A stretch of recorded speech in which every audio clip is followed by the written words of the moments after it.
Bhim army के chief है चंद्रशेखर आज़ाद जी, नगीना सांसद है। उन्होंने मीडिया में कहा है कि जो पापी लोग होंगे वही महाकुंभ नहाने जाएंगे। देखिए, अब उनके बारे में मैं ज़्यादा नहीं कहना चाहता हूँ। मैं इतना ही कहना चाहता हूँ कि अब वो पापियों की श्रेणी में किसको रखना चाहते हैं, किसको देखना चाहते हैं।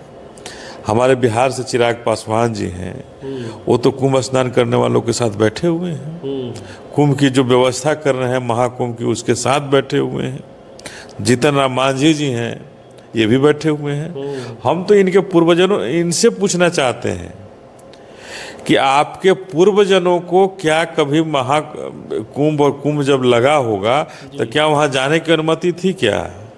आपको देखना, इतिहास के पन्नों को पलटिए, देखिए कि आपको कितने लोग वहाँ बैठा पाए थे, आपके पूर्वजों को। तो जब आपके पूर्वजों को लोग ये बाहर कर दिया, साथ बैठने नहीं दिया, और आज आपको बाबा साहब के दिए हुए रास्ते से, बाबा साहब के दिए हुए संविधान से आपको कुछ हक मिल गया, कुछ अधिकार मिल गया, तो आप चले हैं पुण्य कमाने। तो ये पापी लोग हैं, ये सब कुछ हजम करके इसी धरती पर पुण्य कमाना चाहते हैं। कोई हमारी बहन है, कोई भाई है जो नौकरी की तलाश में है, क्या कुंभ के स्नान करने से उन्हें उनकी नौकरी मिल जाएगी? क्या बीपीएससी में जो बिहार के जो छात्र लाठियों से नीतीश कुमार और अमित शाह की पुलिस ने जिसको पीटने का काम किया, जिसको नौकरियां नहीं मिली, क्या उन लोगों को कुंभ में स्नान करने से उनकी नौकरियां मिल जाएगी क्या? दोस्तों, उत्तर प्रदेश के प्रयागराज जिला में महाकुंभ का आज से स्टार्ट हो गया है। और उस प्रयागराज में जो महाकुंभ हो रहा है, वो महाकुंभ में तमाम देश से भी विदेश से भी लोग वहाँ डुबकी लगाने आ रहे हैं, स्नान करने आ रहे हैं। लेकिन हम बातचीत करेंगे, हमारे साथ बातचीत करने के लिए बहुजन समाज पार्टी के प्रदेश के प्रभारी हैं और बिहार के नेता हैं। इनका थॉट क्या है, क्या सोचते हैं महाकुंभ के लेकर, इसी मुद्दे पर बात करेंगे। सर, बहुत बहुत स्वागत है। धन्यवाद, जय भीम आपको। सर, 12 साल बाद महाकुंभ लग रहा है प्रयागराज में, क्या सोच है सर आपका? हमें नहीं समझ में आता है कि ये मतलब प्रति साल लगता है। कभी 12 साल कोई कहता है, कोई कहता है कि 100 साल बाद लगा है, कोई कहा कि 144 साल बाद लगा है जी।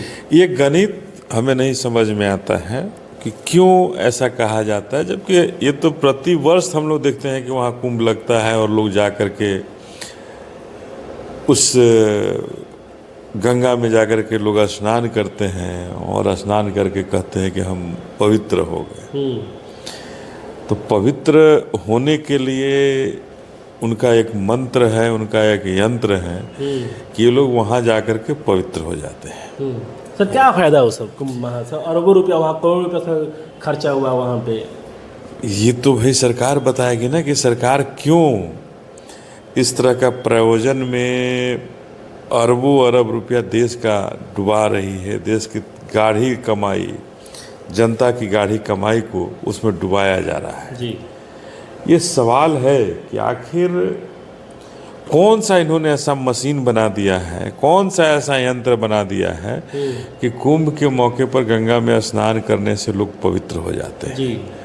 पवित्रता का मापदंड क्या है? कौन सा पवित्र? दुनिया भर के पाप लोग करते हैं जी।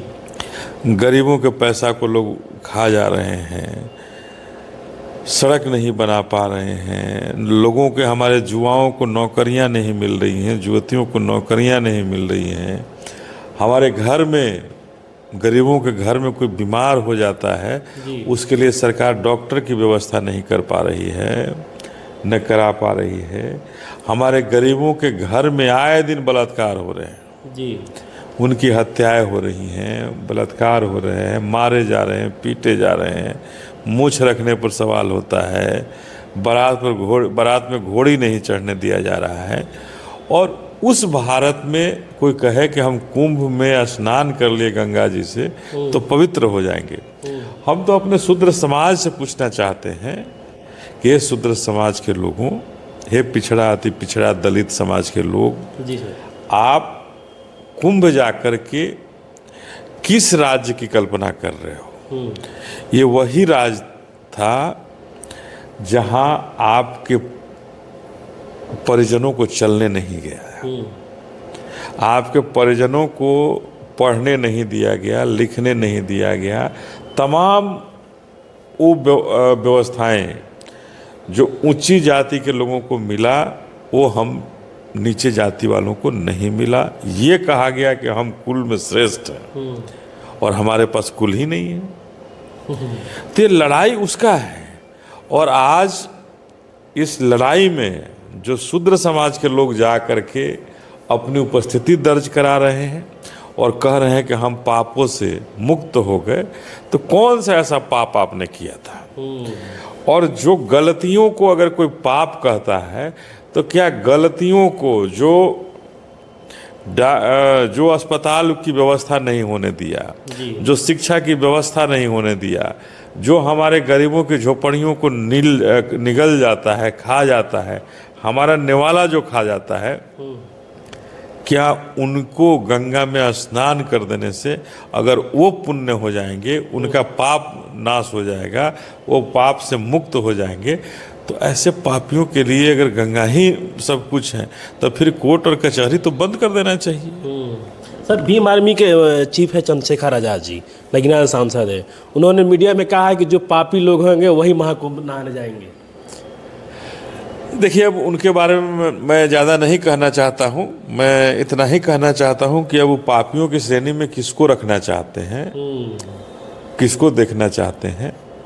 हमारे बिहार से चिराग पासवान जी हैं, वो तो कुंभ स्नान करने वालों के साथ बैठे हुए हैं, कुंभ की जो व्यवस्था कर रहे हैं महाकुंभ की उसके साथ बैठे हुए हैं।